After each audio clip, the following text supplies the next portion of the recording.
One thing that we're definitely seeing in terms of white box and adoption is if you really look at the service provider market, and specifically in the ISP space, we're starting to see white box adoption in places that you wouldn't think had shown up initially. So normally when you hear about white box and where they're going, it's typically in the data center, it's typically top of rack platforms because those are the commodity switches that are being swapped out very quickly and very frequently. But one thing that we're seeing is when you keep pushing out to the customer prem, then it makes a lot more sense. And part of this is because if you think about it, think about the reliability and the availability, right? If a white box at the customer prem goes down, you might get a phone call, you might get a support call that says, hey, my services are down, and you have to handle that. If you get something that goes down in a data center, you might be knocking out 1,000 virtual machines or more. So that's critical in terms of business viability and availability.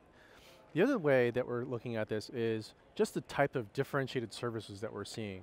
When service providers start to think more from an inside-out view, it becomes a lot more business opportunity, more revenue opportunities, right? Because they're thinking about customers at multi-tenant buildings, they're delivering services that require power over Ethernet, more and more things are being connected, so voice services, wireless, mobile, standard applications and internet services to all of these small and medium-sized businesses, as well as all the way out to the consumer and the mobile handsets. This becomes a huge opportunity for those ISPs to be able to generate revenue.